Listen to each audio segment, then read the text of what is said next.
buenas tardes tengan todos los aquí presentes y dándoles nuevamente la bienvenida a este segundo día del cuarto Foro Internacional del Conocimiento de Posgrado e Investigación. Soy la doctora Marcela Adame y el día de hoy tenemos el gusto de presentarles una conferencia muy interesante que nos compartirá el arquitecto Óscar Eduardo Martínez Garza, titulada Urbanismo activo hacia una ciudad consciente. Y antes de dar la palabra al arquitecto Óscar, voy a platicarles una breve semblanza sobre el arquitecto. Bachelor of Architecture, graduado en Arquitectura por la Universidad de Texas en Austin. Es especialista en investigación urbano-histórica, el diseño arquitectónico, la restauración y revitalización de zonas urbanas. Él es miembro numerario de la Academia Nacional de Arquitectura, Capítulo Monterrey, ANA, y del Colegio y Federación de Arquitectos. Fue el primer representante del INAH en el noreste. Él también ha obtenido 2 primeros lugares nacionales en el Premio Obras CEMEX y primeros lugares en Bienales de Arquitectura del año 2011 al año 2019.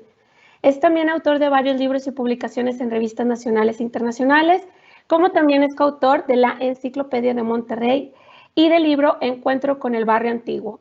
También obtuvo el premio 10 Despachos Creadores de Íconos en México. Y bueno, con esto comenzamos. Le damos la palabra al arquitecto Óscar. Sea bienvenido. Muchas gracias. Buenas tardes todavía. Me da mucho gusto estar aquí con ustedes por primera vez en este foro tan importante y ayer tuve oportunidad de escuchar algunas conferencias y realmente el nivel intelectual y de alcance es extraordinario. Les platico un poquito sobre el tema y sobre lo que nosotros hemos hecho. De hecho, me interesa mucho participar en el urbanismo, siempre enfocado a través del usuario, o sea, del ciudadano. Hemos manejado un interés muy particular en el sentido de la conciencia que tiene el ciudadano del tiempo presente, que es en realidad el urbanismo que vive, el urbanismo que el ciudadano percibe, que manifiesta, que utiliza y que de alguna manera trasciende en su vida, lo que hace diariamente y cómo podemos realmente generar una ganancia social y económica a través de todo este tema. Hay algunas cosas que les quiero comentar, es un minuto nada más. Voy a dividir la conferencia en 3 pequeñas partes. Una muestra a través de slides de algunas reflexiones, conceptos y filosofías tanto personales mías como de la empresa, como de lo que creemos que es valioso en este momento, además de todo lo que hacemos para nuestra sociedad. Para nuestra sociedad que es cambiante, todo el tiempo está cambiando. A nosotros nos interesaría manejar el tema principal del concepto de una ciudad para todos. En esto se los quiero comentar coincidencialmente. Hoy es el Día de la Mujer. Felicito por este medio a todas las mujeres. Me tocó hace 2 años presentar más o menos por estas fechas en la Asamblea Nacional de la Federación de Arquitectos a todo el grupo de arquitectas representantes de la Federación en una plática que precisamente se llamó Una ciudad para todos. En este caso estamos dirigidos hacia un tema muy específico. Es el urbanismo actual, el urbanismo que vivimos.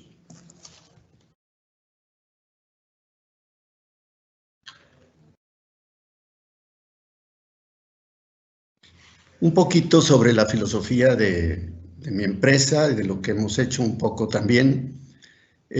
Me ha tocado trabajar mucho en obras del pasado, me emociona mucho en el primer punto, traer obras del pasado al presente, incorporarlas con nueva tecnología, que se inserten en esta vida diaria, en esa actividad de la sociedad actual, de la sociedad presente.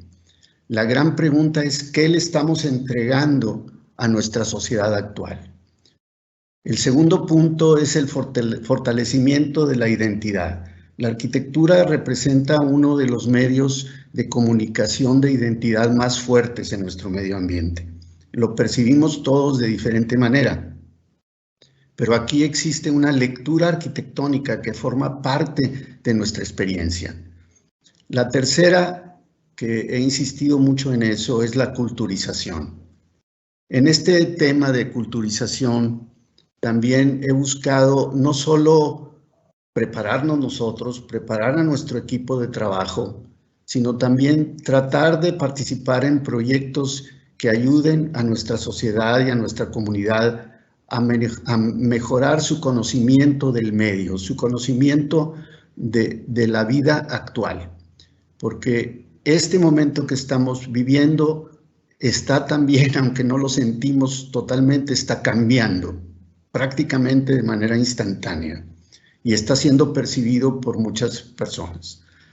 El cuarto punto son los desarrollos en los que contribuimos también, intentando crear proyectos que generen un mejor comportamiento social. Siempre buscamos ese tema. Dentro de las dinámicas que manejamos nosotros y que hemos manejado, hay una línea que siempre tratamos de conservar. Mejorar nuestros aspectos de diseño y de percepción del problema que estamos intentando resolver. La conservación, yo me considero un arquitecto conservacionista más que restaurador. La oportunidad de reconstruir elementos, que lo hemos hecho también anteriormente, reintegrar esos elementos de una forma digna y que de alguna manera trasciendan también hacia dignificar nuestro medio ambiente y nuestra sociedad. Les traje unos muy breves ejemplos de algunas cosas, algunas no tan recientes. No puedo presentarles proyectos que están en proceso, pero decidí traerles algunos indicativos de cómo aplicamos toda esta filosofía en la vida real. El Museo del Vidrio, que fue un proyecto muy interesante, difícil, donde tuvimos que rescatar un espacio en una planta funcionando y se logró concebir ese lenguaje de lo antiguo y lo contemporáneo, de alguna manera escenificando lo que es la realidad de la vida actual, de la vida en la que participamos todos, que finalmente es nuestro urbanismo activo. El reciclaje, por ejemplo, también en la nave Lewis, que seguramente algunos de ustedes conocen, fue un proyecto de un gran reto, muy difícil, una nave muy larga, la estructura no estaba dimensionada para un uso prácticamente a lo que se le dedicó posteriormente. Sin embargo, se consiguió una estructura que contiene ciertos elementos incluso estéticos, un poco más liberal que lo que hubiéramos hecho, pero resultó también muy exitoso. También hemos trabajado en diferentes elementos que las situaciones tanto de huracanes o de inundaciones han perjudicado obras importantes. En este caso, el Palacio de Linares. Ustedes recordarán, algunos de ustedes, porque habrá muchos jóvenes, el huracán Alex, de hace aproximadamente 12 años, derribó parte del edificio. El resultado fue extraordinario y recuperamos un poco de la artesanía que también es parte de esa vida urbana que todos compartimos.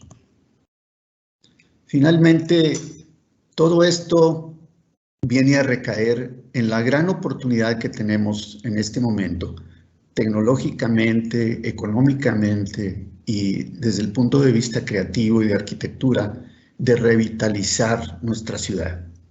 Si ya sabemos que los cambios están llegando, que son parte de nuestra vida diaria, que es algo además ya aceptado a nivel internacional, inclusive en los monumentos históricos ya no se congelan en el tiempo, se les permite irse adaptando. La revitalización urbana requiere metodologías muy especiales, sobre todo documentales, para poder saber lo que estamos haciendo y hacia dónde lo estamos dirigiendo. Finalmente entramos a nuestro tema, urbanismo activo. El urbanismo activo, para mí, ha representado al ciudadano en comunicación con la ciudad. Es la manera como el ciudadano percibe, experimenta la ciudad, en la que transversalmente utiliza sus deberes y derechos para recorrerla, para vivirla, para resolver sus problemas o para plantear su manera de sostenimiento. La ciudad, en ese sentido, y desde mucho tiempo, yo la he visto como un todo, donde todos los fenómenos impactan, los sociales, los económicos, la planificación, el orden, la obra pública, etc. Y finalmente, todos interactúan. De alguna manera hay un intercambio. Ese intercambio puede ser desde económico, tecnológico, incluso la movilidad es un intercambio que se da en el urbanismo activo. Recorrimos algunos pensamientos que pensé que pudieran ser útiles para este momento. Pero aquí viene otro de los puntos de nuestra filosofía personal. Yo pienso que las ciudades tienen que recorrer estos 5 puntos de alguna manera para poder conseguir que todo esto resulte en un lenguaje de éxitos y esa transformación se da como debe de ser. Aprender. Obviamente tenemos que aprender. Nuestras ciudades han tenido que aprender a veces con situaciones muy complejas y dolorosas a veces. Prevenir, este es otro tema, que puede ser desde lo social hasta lo urbano, la infraestructura, las edificaciones. El promover las obras que de alguna manera nos generen un poco más de orden en todo lo que tenemos que vivir y no tenerle miedo a la innovación. El cambio es natural. De hecho, es algo con lo que tenemos que vivir día con día y finalmente la intención de crear equilibrio. Un punto también que a mí me ha conmovido mucho desde el principio de mi carrera es la vulnerabilidad que existe en muchos sectores de las ciudades. Muchas veces planificamos y pensamos que las cosas se van a dar de cierta manera, pero la situación de la gente vulnerable, la gente que no, de alguna manera, no puede conservar su integridad total como ciudadano, es algo muy preocupante en las ciudades. Y en México, sorpresivamente en esta estadística que me encontré por ahí, el 80% de la población somos vulnerables en diferente grado y a diferentes temas. A veces a nuestros gobiernos, a nuestra economía, a la misma delincuencia, a la falta de orden en las calles. Nos convertimos en seres vulnerables que tenemos que tomar en cuenta para poder realmente realizar esto. Esta frase maravillosa y dura de Sandra Gallego Salvá, española, urbanista, el urbanismo salvaje a la ciudad sostenible. Suena muy dura, pero el siglo XX se devoró muchísimos recursos, enormes cambios que no fueron realmente razonados totalmente y hemos recibido un impacto de una planificación jugando a un futurismo que realmente no estaba suficientemente instalado ni estudiado. Sin embargo, también hay otro tema, un tema subyacente a todo esto, que siempre ha habido un anhelo, sobre todo en el área metropolitana de Monterrey, es un caso, pero sucede en la mayor parte de las ciudades latinoamericanas. Hay un anhelo insatisfecho de querer ser otro tipo de ciudad. Y sin embargo, no podemos dibujar en nuestra mente cuál es esa ciudad que queremos ser. Todavía hoy persisten situaciones aquí en nuestra ciudad y en otras partes donde nos ha tocado trabajar, en Sudamérica principalmente, que existe esa insatisfacción. Vamos a copiar otra parte, vamos a replicar otras soluciones para traerlas aquí.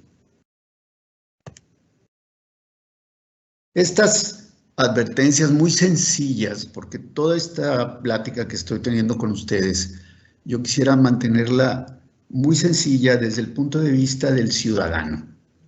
Imaginemos que estamos viendo todo con la óptica del ciudadano para hacerla mucho más realista sobre los temas.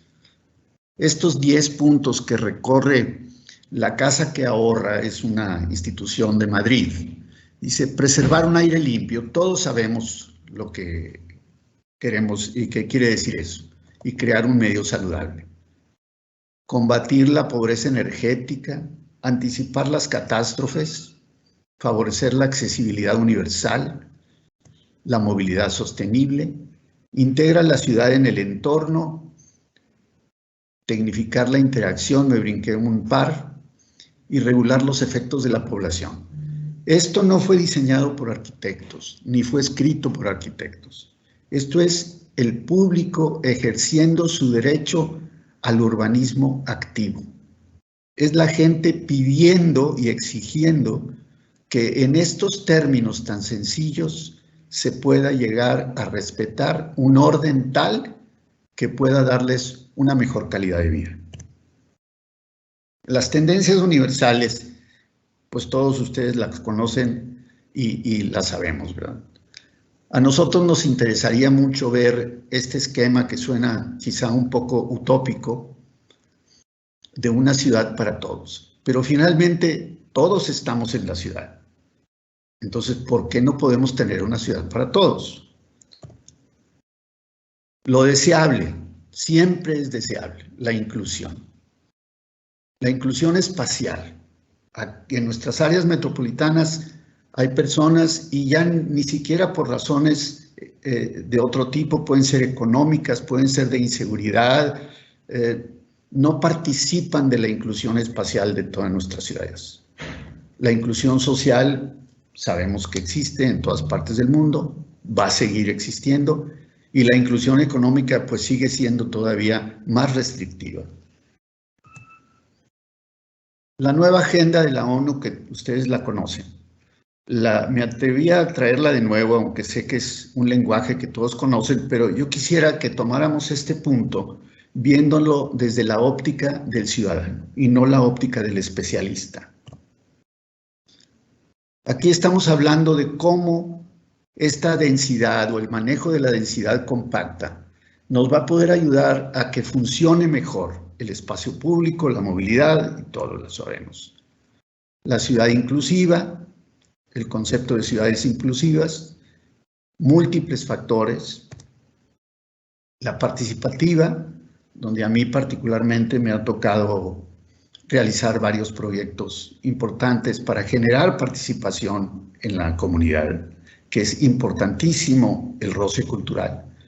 En un proyecto que hicimos para San Nicolás de los Garza, La Rosa de los Vientos, un proyecto que le hicimos al Instituto de Bellas Artes, es una escuela de arte que fomenta la participación de jóvenes y niños con aptitudes artísticas, y resulta una experiencia maravillosa. La resiliencia se agregó en los últimos años a estos conceptos y en este momento es indispensable.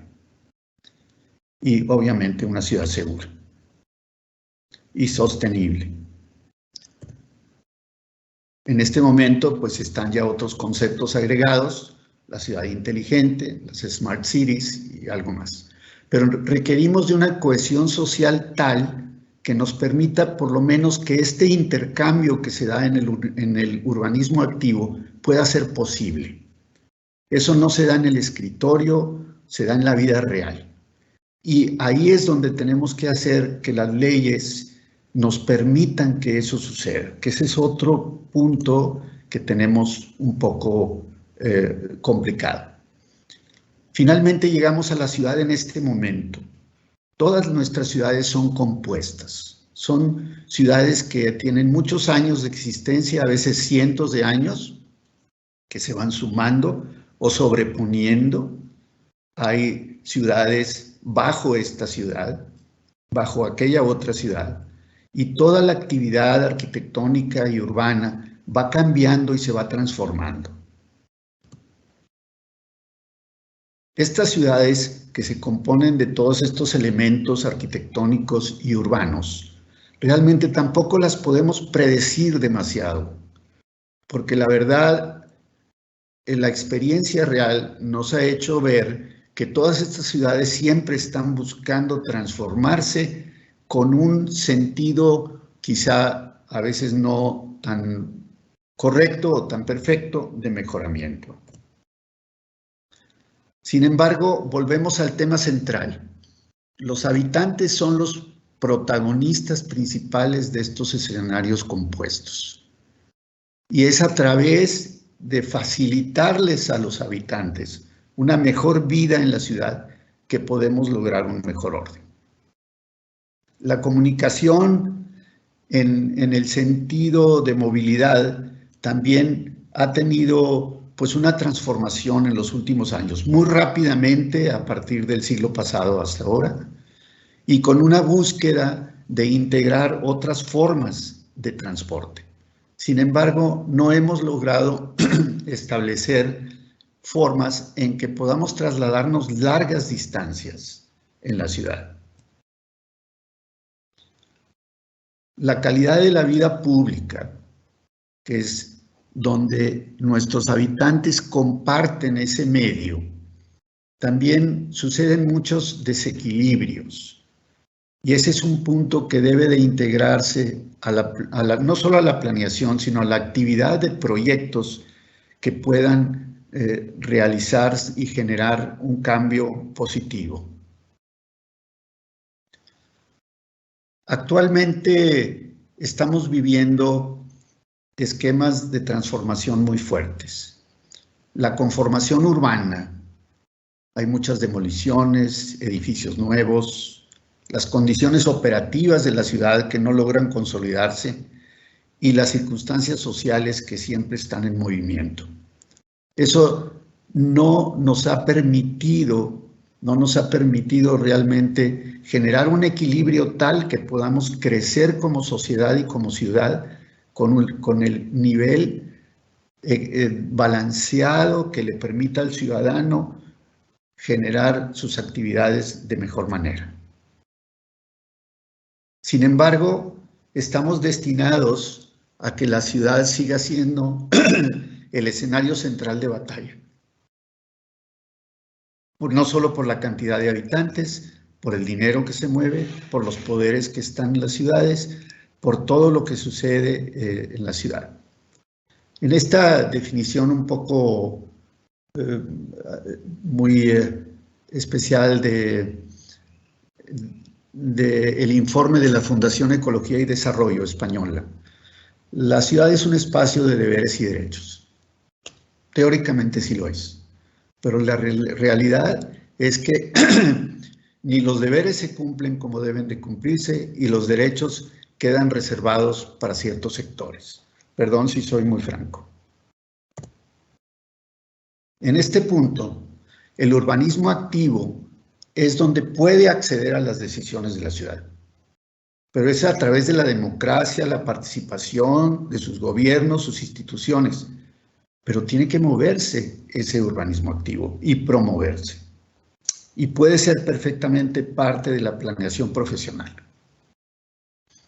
En el modelo latinoamericano, que hemos trabajado en algunos proyectos de redensificación y cosas parecidas, obviamente siempre están los mismos conceptos presentes, pero aunque los conceptos estén, si la comunicación del ciudadano con los sistemas operativos no es eficiente, ninguno de estos sistemas funciona, o por lo menos no en el nivel en el que se requiere. El diseño y el reordenamiento de zonas puede efectivamente ser un promotor de elementos de cultura. Todo este comportamiento del ciudadano, en realidad, estamos seguros que es parte de una cultura que de alguna manera también se está transformando. y enriqueciendo de alguna manera. O quizá no esté funcionando, pero finalmente esa cultura existe y hay que entenderla para poder ayudar a solucionarla.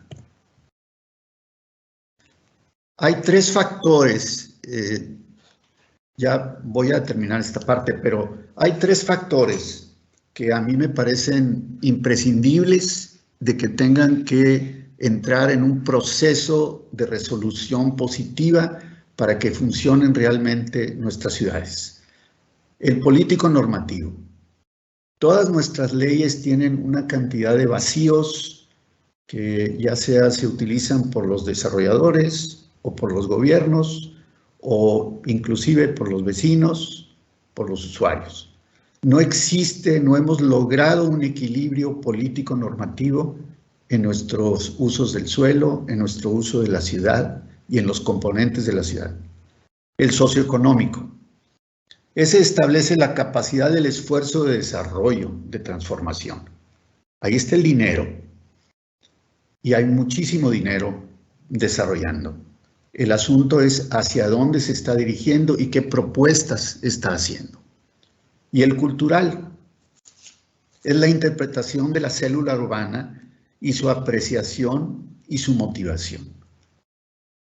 Se tiene que, de alguna manera, amar la ciudad para poderla entender culturalmente. Hay muchos retos que se tienen que, indistintamente y en diferentes lugares, se persiguen muchas cosas al mismo tiempo. Sin embargo, todos están presentes en la mente de todos los especialistas, por supuesto, pero también de una gran parte del sector público.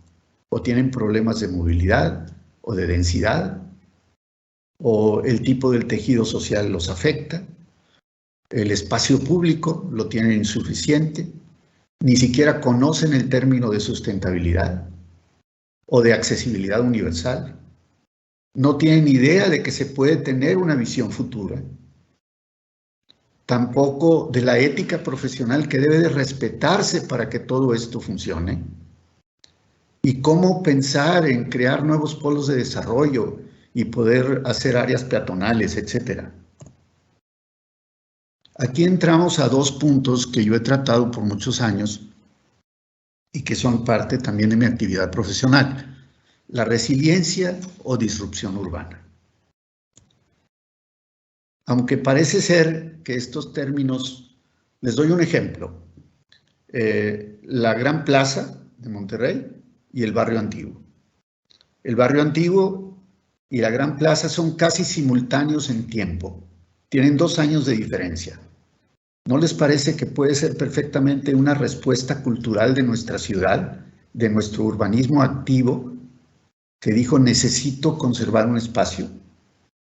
Cuando ya teníamos un proyecto intentando reordenar el centro urbano, con un proyecto que además no fue generado en estos años, se generó desde el siglo XIX, pero se vino a dar en este momento.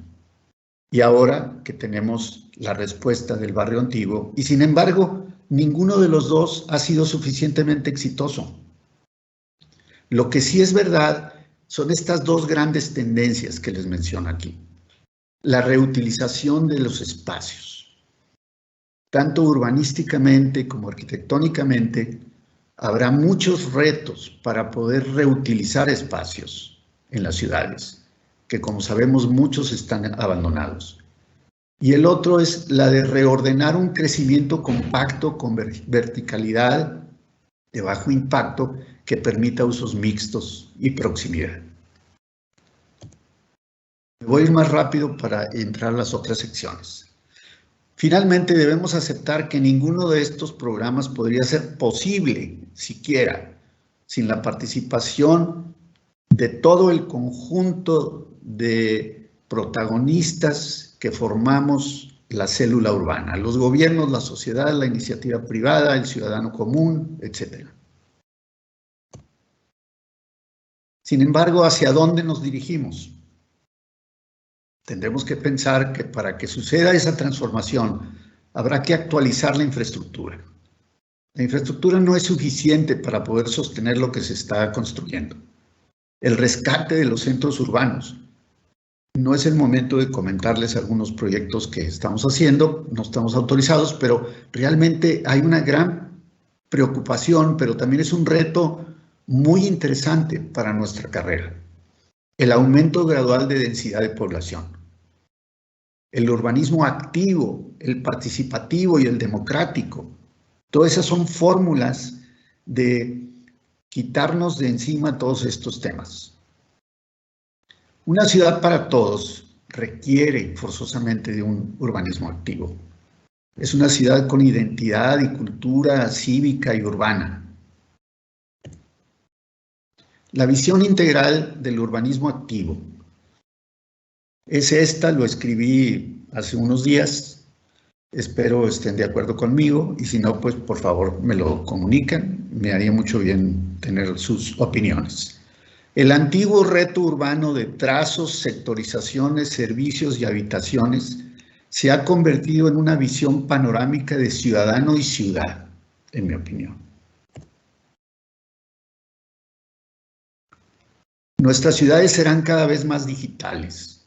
Experimentaremos una ciudad en corrección, intentando rectificar rumbos y haciendo más eficientes sus sistemas operativos, sin olvidar su valiosa memoria patrimonial, histórica y natural, y propiciando un equilibrio con el ciudadano, su protagonista principal. En realidad, en estas conclusiones, la meta universal en el siglo XXI es muy obvia. Es un modelo de ciudad sostenible, digital, donde el ciudadano tenga actividad, que pueda realizar con libertad sus actividades y reorientar el urbanismo interno de la ciudad. Perfecto. Bueno, mientras yo tengo esto, quisiera proponer la dinámica, si es posible, porque me interesa muchísimo saber lo que piensan ustedes. Espero que estén de acuerdo en algunas de las cosas que dije y si no lo están, pues igualmente bienvenidas sus opiniones, son con la mejor intención. Si quieren, tomamos ese tema. Hay un link que ya lo tendrán por ahí y una serie de preguntas. Las respuestas a esas preguntas o los señalamientos van a aparecer en pantalla y una vez que terminemos eso, podemos tener quizá, si estamos de acuerdo, en algunas preguntas y respuestas.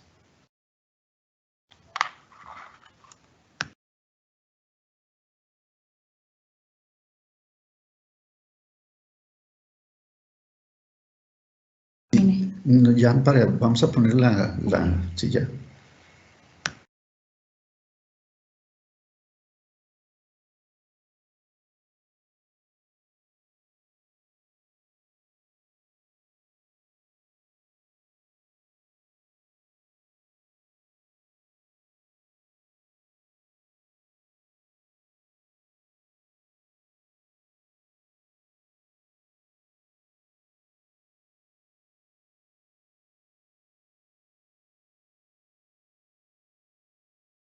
El micrófono.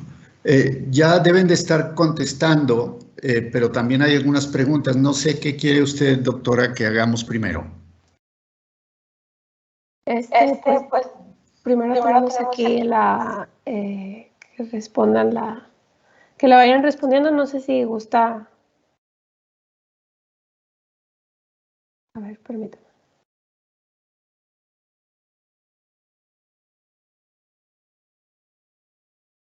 El audio.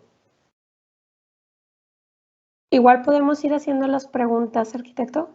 Claro, al mismo tiempo, me parece. Perfecto. Ok, pregunta número 1. Entiendo el concepto de ciudad consciente no solo es interesante, sino que es valiosísimo y necesario para el crecimiento de los habitantes y de los espacios urbanos. ¿Considera usted importante complementariamente al buen estado de los espacios públicos una mejor educación al ciudadano en civismo y convivencia inteligente entre asentamientos de calles, barrios y municipios? Por supuesto que sí. De hecho, Si ustedes recuerdan hace un momento, les hablaba yo del concepto de culturización dentro del concepto de la filosofía mía personal y de la empresa. Como todo en la vida, entre más conocimiento podemos para poder leer la ciudad, podemos valorizarla. Este caso es importantísimo, me da mucho gusto que recibir esta pregunta, porque realmente los asentamientos requieren de esa lectura no solo de la pieza arquitectónica individual, sino del ambiente colectivo. Y eso es lo que forma la comunidad, que eso es lo que forma la comunidad. Y siempre ha sido parte de nuestra filosofía. Ok, perfecto. La pregunta número 2. En su punto de vista, ¿podrían ser espacios como parques recreacionales y deportivos, escuelas comunitarias y bibliotecas municipales, espacios de importancia renovada para inyectar un sentido de pertenencia y productividad a las personas que habitan en la urbe? Ay, claro, claro que sí, por supuesto que sí. De hecho, en este momento estoy manejando para el Foro Metropolitano Nacional, la Academia de Arquitectura, estamos manejando un foro, yo manejo la mesa que se llama Patrimonio e Identidad, que siempre ha sido un tema muy importante. Para mí, inclusive hay un artículo que con mucho gusto después, si les interesa, les puedo participar con algunos artículos. Se llama Infraestructura de Identidad para las Ciudades. Yo creo que es esencial la apreciación que el ciudadano pueda tener de sus piezas arquitectónicas y de sus espacios. Pueden inclusive no ser piezas, obras de arte, pero es el espacio donde se reúnen, donde viven, donde estudian sus hijos, donde todo eso es parte de la identidad. Por supuesto que es algo muy valioso para nosotros. Claro que sí.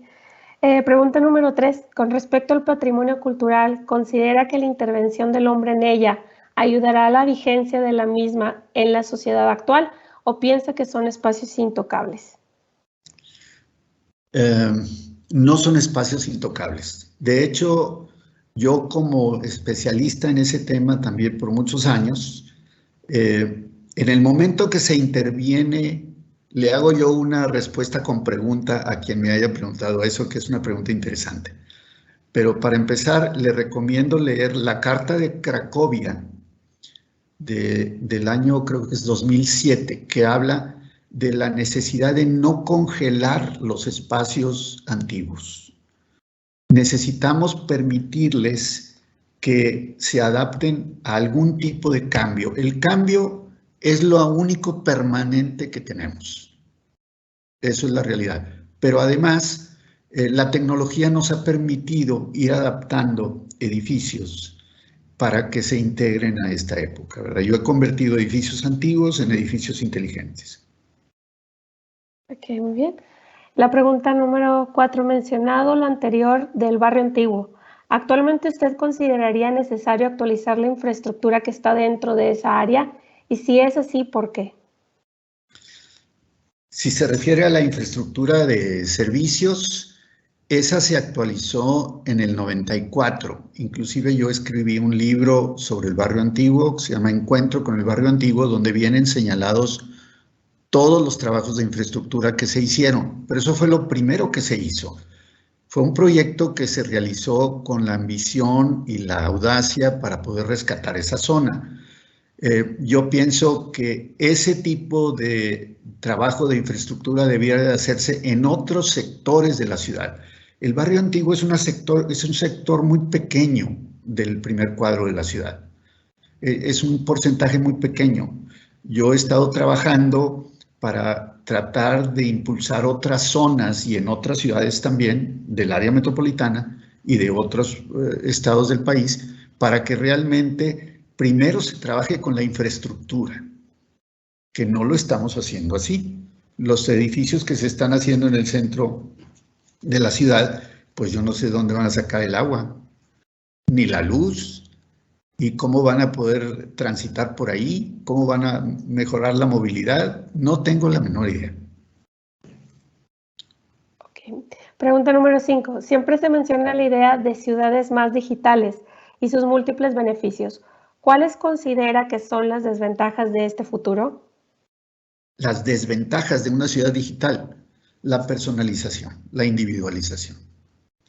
Ese es un tema que estamos viviendo socialmente. Cuando se vino la pandemia y un poco antes, y si se dijo, bueno, vamos a abandonar las oficinas y vamos todos a manejarlo. Ahorita estamos en este team que yo nunca lo había usado, que qué bueno, pero si no tengo aquí a Samantha, pues no, a lo mejor no podría estar con ustedes. Pero la verdad es que la individualización es uno de los problemas.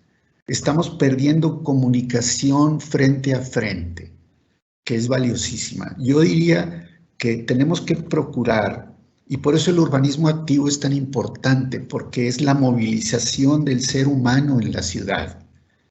No es únicamente la planificación y espérame a ver que me resuelvan mi calle. Es cómo me comunico contigo, con la tienda, con la calle, con el parque, cómo veo a los vecinos, las vecinas, etcétera. Y también cómo resuelvo que me roben, etcétera. La individualización puede llegar a ser un problema grave en nuestra sociedad. Ok, perfecto. Y por último, otra pregunta más. Siempre se menciona la idea de ciudades más digitales. No es la misma las desventajas. A ver. Ok, sí, esa era la última pregunta. Bueno. La demás se volvió a repetir. Sí, ok. No, con mucho gusto. Les quiero ofrecer, si gustan, con mucho gusto, yo tengo diferentes artículos sobre urbanismo, la ciudad compuesta, resiliencia o disrupción, a que los puedan tener a su disposición. Ahí tienen, yo creo en la presentación vienen mi correo electrónico y el de la empresa. Pero sí me encantaría ver si están respondiendo Adelante. Si están respondiendo la encuesta. Sí.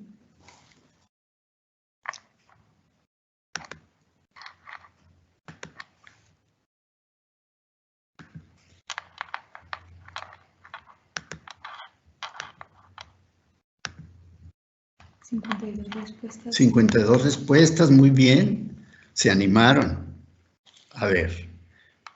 ¿Están viendo en pantalla los resultados? No, todavía no. Ahí va. A ver. ¿A quién señalarías responsable de la situación actual del área metropolitana? Ahí va. Nos van a correr de la ciudad a todos. Gobiernos, urbanistas muy pequeños. Se salvaron, pues si todos ustedes son urbanistas. La sociedad. Yo también estoy de acuerdo que falta participación de la sociedad. Y los desarrolladores les dieron muy poca calificación. Yo creo que son más responsables de eso. ¿Qué consideras lo más importante en el urbanismo actual de la ciudad para generar un cambio positivo? Sustentabilidad, muy correcto. Movilidad, correctísimo. Digitalización, muy poco. Leyes y reglamentos, también muy correcto. Muy bien, estoy de acuerdo. ¿Cómo calificas el papel de los gobiernos de la ciudad? ¡Qué barbaridad! En el punto más alto, casi el más alto es el número 3. 3 de 5. Nadie llegó a 5. Ya son 60 respuestas, 61, siguen avanzando. ¿Cómo calificas el papel de los especialistas de arquitectura y urbanismo de la ciudad? Nivel medio, ¿eh? Hay que trabajar mucho. Y sobre todo, yo les pediría que pensáramos no solo en una práctica abstracta, sino que pensáramos en este urbanismo activo, que realmente pensáramos en el ciudadano, en la mujer, hoy que es el Día de la Mujer. En aquella conferencia del 2019 se dedicó a la mujer, pero siempre, ¿cómo es la ciudad para la mujer? ¿En qué sentido cambia?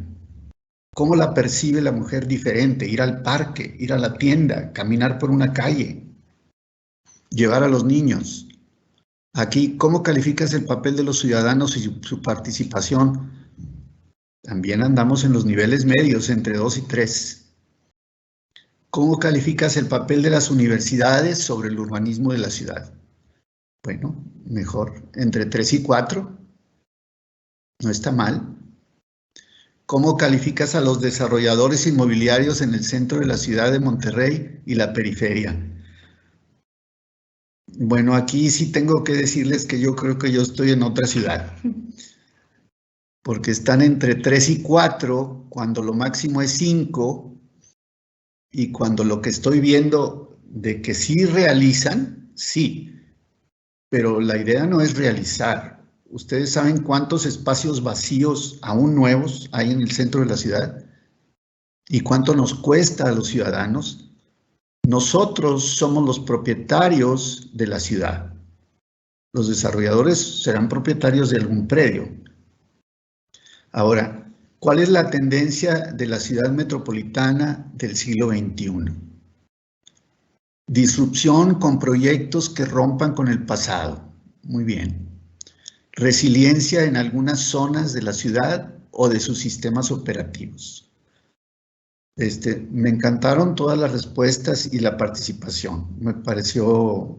Me siento muy a gusto de haber participado. Y luego menciona una frase que pueda aportar nuevos programas para el urbanismo activo.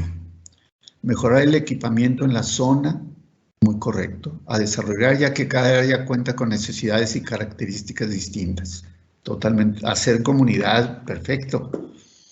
Juntos nos vemos mejor, ¿no? Esa ya me sonó a frase de campaña. Luego, espacios verdaderamente para todos. De acuerdo, sin frases. También estoy de acuerdo. Mejor vamos a hacer hechos. Empatía y amor. No somos solo espectadores, sino actores que compartimos el escenario con todos los demás. No, hombre, claro, ese es el urbanismo activo. El urbanismo salvaje en la ciudad sostenible. Pues eso fue lo que vivimos en el siglo XX.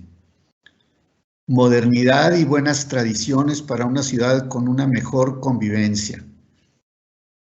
Muy bien. Cuidado ambiental. Ayudemos a crecer el urbanismo. Perfecto, claro. La cultura del urbanismo. Movilidad de ciclistas. Pues sí se puede, porque si no nos atropellan. A ver. La sociedad es el principal objetivo de la arquitectura, ya que es por ellos y debe de satisfacer las necesidades tanto del usuario como el entorno donde se encuentra. No olvides tu pasado. Totalmente de acuerdo. Mejores edificios. Por supuesto, muchos edificios ni siquiera se evalúan de manera completa. No les pedimos cuánta energía van a gastar, cuánta agua van a gastar. Hay unas supuestas factibilidades que están, pues a veces, no muy bien precisadas. Desarrollo regenerativo y preservación del patrimonio, totalmente. Cuidemos el medio ambiente también. Ciclopistas y banquetas normativas, de acuerdo. Las ciudades las construyen los habitantes, todos con nuestra presencia la conformamos. Totalmente de acuerdo. La jerarquía de movilidad urbana como rectora de las planeaciones urbanas. Exactamente.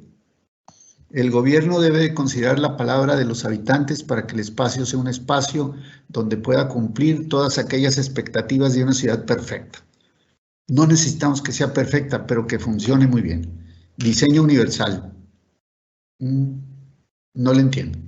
El urbanismo prevalecerá y seguirá cambiando. Claro. No solo somos espectadores, sino actores, compartimos el escenario con todos los demás participantes. Reorganizar para mejorar. Desde la ley. Conciencia cívica y participación en la formación básica para un futuro urbano sustentable. En lo personal, considero que los ciudadanos no nos sentimos partícipes de los cambios urbanos. Claro, ¿cómo se van a sentir? Se planean desde antes, de aquí a 20 o 30 años, y lo que estás viviendo en la realidad. ¿Qué te estamos entregando, ciudadano? Nomás dime. Y bueno, y ya nada más para ver el final y respetar a todos los que han... Urbanismo inclusivo, por supuesto, ese es el urbanismo activo también. El urbanismo necesita nuevas, conciencia social más prestativa, casas desarmables, móviles y sustentables. Pues es una herramienta. Como dijo Norman Foster, la prioridad es concentrarse en aquello que mejore la calidad de vida de las personas, que las haga estar más sanas y ser más felices. Está muy padre la frase de Norman Foster, nomás hay que decir cómo, qué se consigue. No por ser Norman Foster y decir esa frase, las cosas se van a componer. O sea, hay que trazar y entender cómo se mueve la vida urbana. Perdón, ya no me quiero pasar de la hora. ¿Cómo voy? Vamos bien, vamos bien. Bueno, ¿me queda algo de tiempo o no? Sí, claro que sí, tenemos 10 minutos. 10 minutos. Igual tenemos más preguntas. En serio, qué bárbaro, no, hombre. No Bueno, siquiera no sé si les gustó la dinámica. Me encantó, me encantó. Sí, está excelente dinámica, me pareció muy interesante los comentarios y esas cuestiones de cómo ver la ciudad y sobre todo cómo participar en esa toma de decisiones. Claro. Arquitecto, tengo otra pregunta por aquí. Sí. ¿Cuáles considera serían los factores en el marco del urbanismo activo que puedan influir directamente en la pertenencia de las personas hacia la ciudad? ¿Existen estudios en Monterrey dirigidos a medir la pertenencia o apego al lugar de las personas en función de la arquitectura de la ciudad? Sí, por supuesto. El problema es que no están suficientemente difundidos. De hecho, desde hace muchos años existen catálogos de piezas arquitectónicas sobresalientes para referirlas y entregarlas a los ciudadanos como parte patrimonial, parte de su identidad de la ciudad. No tienen necesariamente que ser piezas antiguas. Obviamente, el Instituto Nacional de Antropología marca una diferencia hasta el año 1900, de ahí para atrás todo lo construido ya tiene un valor histórico, y de 1900 en adelante lo toma el Instituto Nacional de Bellas Artes como valor artístico. Entre el valor histórico y el valor artístico, y yo diría que nos falta también aquello que tiene valor social. ¿A dónde vamos? Al club del barrio, al parque de la plaza, a donde van nuestros hijos, a la escuela. Todas las escuelas tienen un valor patrimonial de identidad tremendo. Creo que nos falta mucho por documentar esa parte que no está tan bien. Me encantó esta pregunta porque toca esa cuerda sensible de lo que verdaderamente es consciente para nosotros. Si recordamos, todos recordamos nuestra escuela y todos recordamos a dónde íbamos a jugar fútbol y bueno, ahora las mujeres juegan mejor que los hombres, pero al menos profesionalmente nuestros dos equipos están arriba. Pero siempre recordamos los deportes, recordamos nuestra escuela, recordamos la universidad, pero también recordamos el barrio. Y hemos perdido ese sentido de identidad que de alguna manera no se ha elaborado y no hay estudios para eso. Existen catálogos de piezas sobresalientes, pero esta pregunta no sé quién la haría, pero me parece una pregunta muy interesante y además que abre un capítulo de investigación para todos aquellos lugares que son sobresalientes en la identidad del ciudadano en determinada zona de la ciudad. Vivimos en ciudades que son ciudades en ciudad. Son varias ciudades en una, son estas ciudades compuestas y eso hay que valorar.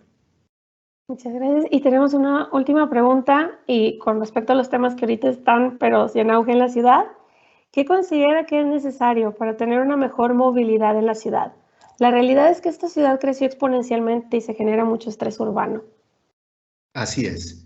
Mira, bueno, aquí déjame comentar una cosa, ya te estoy hablando de tu disculpa, pero todas las ciudades, o la mayoría de las ciudades latinoamericanas, poseen en su centro histórico el trazo que se hizo hace 200 años, ¿verdad? Del sistema manzanero, que es totalmente ineficiente. ¿Qué pasó? Se ampliaron, se hicieron estas grandes avenidas, Pino Suárez, Cuauhtémoc, Madero, etcétera, etcétera, etcétera, ¿verdad? Aquí en Monterrey y en otras ciudades igual, está igual. Esos necesitan y requieren de un sistema de transporte diferente al resto de la ciudad. En mi opinión, el metro tampoco es suficientemente eficiente ni lleva la cantidad de personas que debe de llevar. Hay varios puntos y para responderle profesionalmente a esta pregunta, que es una pregunta muy seria, ¿verdad? Y muy correcta. En realidad no se están evaluando todos los factores. El gobierno no está cooperando suficientemente para mejorar los sistemas de transporte privados. Se les dice transporte público a todos. No todos son transporte público. Son transportes privados de uso público. Esa es la definición correcta. También hay transporte público. Pero si ya tienes la oportunidad de tener transporte privado que ayude al público, ¿por qué no lo apoyas? ¿Por qué lo estás molestando ahí que no le suma un peso a la gasolina al diésel, cuando ya no sé qué pasó, ¿verdad? Y claro, tenemos un transporte colectivo que alguno es público y otro no es público, pues que es de mala calidad. Entonces, se han hecho muchos intentos, pero yo no creo que exista un estudio que vale la pena hacerlo, un estudio suficientemente profundo y profesional para que todos los actores de decisión del transporte trabajemos para lograr una verdadera postura. Pero ese es otro tema de investigación. Qué bueno que estamos en este grupo de personas tan preparadas como ustedes, ¿verdad? Porque de aquí pueden salir investigaciones sensacionales y las necesitamos, nos urgen. Ahorita les comento yo un último tema y ya, yo sé que ya me van a cortar el micrófono, pero estoy fascinado de las preguntas, de la calidad y de la inteligencia de las preguntas. Adelante. ¿Puedo hacer un último mensaje? Claro. Oye, ¿ya no puedo? Oh, sí, adelante. Bueno, primero les agradezco muchísimo nuevamente la invitación a la Fundación de Arquitectura, la arquitecta Ileana Terán, que hace rato estuvo aquí con ustedes, que es una amiga queridísima y aparte excelente ponente, se habla de ella, de tener la oportunidad de platicar con ustedes. Mi tema es la sociedad y su entorno. Yo creo que hay otro factor que les voy a dejar ahí en el escritorio que vale la pena contemplar. Tenemos desarrolladores que trabajan en lo individual y estamos teniendo de alguna manera la inversión de ciertos edificios localizados en algunos puntos, pero que no logran hacer realmente un impacto positivo en la ciudad. Más bien dices, ¿y ahora qué hago con esto? ¿Qué voy a hacer con este edificio de 30 pisos rodeado de casitas de 2 niveles? Necesitamos impulsar que se pongan de acuerdo nuestros desarrolladores y que trabajen en zonas. Yo personalmente estoy intentando que sucedan algunas cosas en el alcance que yo puedo tener, pero ese es un tema que les dejo adicionalmente a los otros que les dejé por ahí, que creo que vale la pena. Me encantó el de los espacios de identidad. Hombre, ese puede ser todo un sensacional, hasta la tiendita. Es increíble la identidad. Cómo te relaciona, te hace vibrar, te recuerda todo. Bueno, esa es la percepción del urbanismo activo. Pues yo me despido. Les agradezco muchísimo. Usted tome la palabra.